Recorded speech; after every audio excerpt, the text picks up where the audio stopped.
फलकों में सबसे पहले जिक्र करेंगे मानसेरा के मैदानी इलाकों में, जहां वक्फे वक्फे से बारिश और बलाई इलाकों में बर्फबारी का सिलसिला जारी है। बर्फबारी के बावजूद सियासी जमातों की जानिब से सियासी सरगर्मियां, जलसे कॉर्नर मीटिंग्स का सिलसिला जारी है।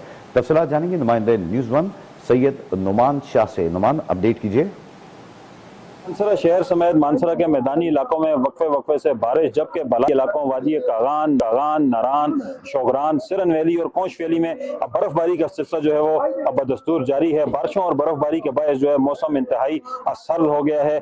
जो पहाड़ हैं उन्होंने सफेद चादर ओढ़ ली है। मैं इस वक्त मानसरा के इलाका मंडागुच्छा में मौजूद हूँ, जहाँ पर मेरे पीछे भी आप देख सकते हैं कि जो पहाड़ हैं वो बिल्कुल सफेद हो चुके हैं और इंतहाई जो है वो मौसम सर्द हो गया है। बर्फबारी अब से कुछ देर कबल जो है दोबारा शुरू हुई थी, अभी फिर जो है बर्फबारी रुक गई है। अब वक्फे वक्फे से बर्फबारी का सिलसिला जो है बदस्तूर जारी है। जो अगर बात की जाए वादी नारान की, तो नारान में 4 फुट, जबकि शोगरान में 2 फुट और कागान में 1 फुट तक बर्फ जो है अब तक रिकॉर्ड की जा चुकी है। इसके अलावा अगर आम इंतखाबात की मैं बात करूं तो मौसम इंतहाई सर्द और बारिशें और बर्फबारी होने के बावजूद जो है सियासी सरगर्मियां बदस्तूर जारी हैं। और मानसरा का इलाका है मंडागुच्छा, जहां पर अब से कुछ देर कबल यहाँ पर मुस्लिम लीग नून की रैली शदीद बर्फबारी के बावजूद यहाँ पर पहुंची और साबिक वफाकी वजीर और अन्य 1400 उम्मीदवार हैं सरदार मोहम्मद यूसुफ, उनका शानदार इस्तकबाल किया गया और